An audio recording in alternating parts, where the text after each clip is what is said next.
আসসালামু আলাইকুম বন্ধুরা, কেমন আছেন? আশা করি সবাই ভালো আছেন। তো গুজরাট থেকে সকল বন্ধুকে জানাই ইমেন কিচেনে অনেক অনেক শুভেচ্ছা। তো আবারও চলে এলাম একটা চিকেনের রেসিপি নিয়ে। তার জন্য এখানে দেখুন, আগে থাকতেই চিকেনটাকে ভালো করে ধুয়ে নিয়েছিলাম। এরপর চিকেনটার মধ্যে পরিমাণ মতো লবণ ও লেবু দিয়ে দিলাম, দিয়ে তারপর ধনে জিরে গুঁড়ো, হলুদ গুঁড়ো, লঙ্কার গুঁড়ো দিয়ে ভালো করে ম্যারিনেট করে নেবো, অর্থাৎ ভালো করে আমি মেখে নেব।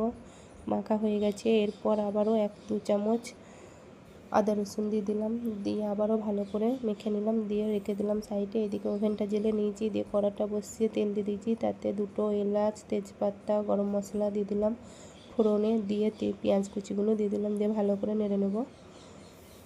ভালো করে নেড়ে নিয়েছি, পেঁয়াজটা লাল লাল হয়ে গেছে। এরপর আমি টমেটো কুচিগুলো দিয়ে দেবো। টমেটো কুচিগুলো দিয়ে ভালো করে আবারও সমস্ত কিছু একসাথে মিশিয়ে নেব।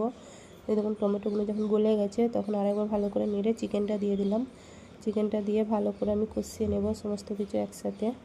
এই দেখুন চিকেনটা দিয়ে আমি ভালো করে কষিয়ে নিচ্ছি এবং তেলটাও ছেড়ে গেছে। দেখুন তেলটা পুরো ছেড়ে গেছে। আবারও আমি ভালো করে একবার নেড়ে নেবো যাতে গন্ধটা না যায়, তার জন্য। তারপরে যে মশলার যে পানিটা ছিল সেইটা দিয়ে দেবো, দিয়ে ভালো করে নেড়ে নেব। এই দেখুন ভালো করে নেড়ে নিয়েছি, ফুটতে শুরু করে দিয়েছে। এরপর আমি একটু উপর থেকে গরম মশলাগুলো দিয়ে দিলাম, দিয়ে আবারও ভালো করে নেড়ে নিলাম। দেখুন পানিটা মরে গেছে। এরপর আমি চিকেনটাকে ভালো করে কষে নেব। দেখুন চিকেনটা আমার কষা হয়ে গেছে এবং দেখুন কালারটাও চেঞ্জ হয়ে গেছে ও তেল ছেড়ে দিয়েছে। দেখুন কত সুন্দর হয়েছে। এরপর আমি একটু চিকেন মশলা দিয়ে দিলাম, দিয়ে আবারও ভালো করে সমস্ত কিছু একসাথে নেড়ে নিলাম বা মিক্সড করে নিলাম। এই দেখুন চিকেনটা আমার